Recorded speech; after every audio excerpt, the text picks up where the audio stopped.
was also wondering very briefly, because you were mentioning how many diverse projects you were working on. Do you have one favorite that comes to mind immediately, maybe because of where you were working on it or because of what you were able to do or something like hmm Well, a couple of my projects that I'm working on now are a few of my I think are going to become some of my favorites. But whenever somebody does ask me that question, one of my first projects I worked on at my previous company was to build a scientific laboratory for a linear accelerator at Cornell University. I'm not a particle physicist and I know nothing about that, but to build a lab, you need to understand the science as much as you need to understand, I think. So that project still stands out as one of my favorites because we were able to work with the scientists who said, we need this, we need this, we need this. And, they basically needed a tunnel underground and a building lab so that people don't get irradiated or sick, but that you're able to do the experiments that you need. So it just that interface with the scientists and learning about the science and what they needed to do their experiments. Maybe it's kind of part of that science research that I loved, kind of from high school, but then also being able to provide that infrastructure for them.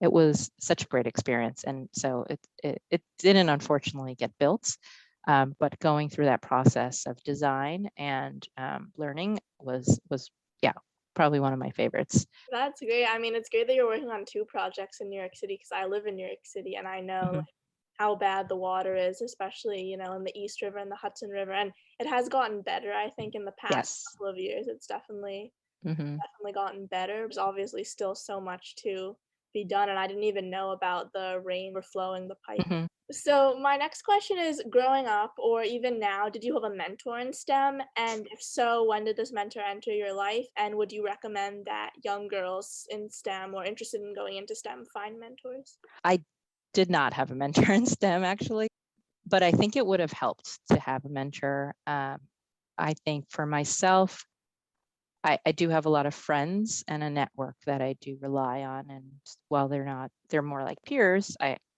do talk with them and I seek out, kind of advice from people on kind of what I'm doing, what other people are doing, what they're interested in, what they're working on. And, but yeah, I do think having a mentor would have been good. And yeah, I think I would recommend it, even though I didn't have one.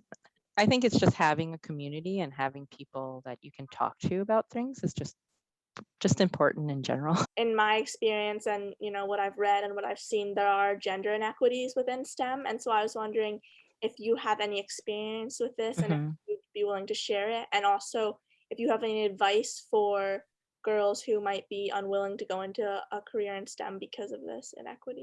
I guess fortunately, I feel like I haven't had any um, what I feel like are more extremes examples of what I've heard of inequities. There's been times where I feel like I don't fit in, right? So I do think there have been times earlier in my career, like at networking events or at conferences or in meetings, where I feel like I'm the only one of me, and you feel like this is really awkward, or I don't feel like I belong.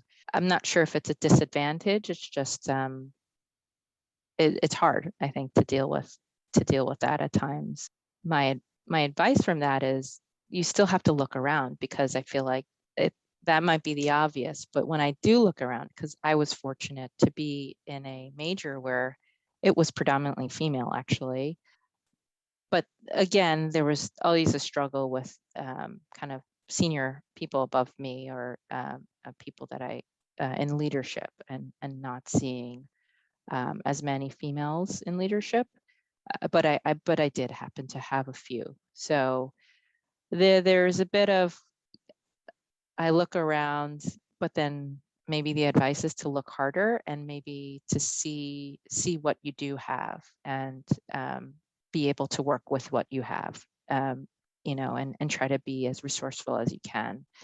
But it is overwhelming and it is really hard, I think.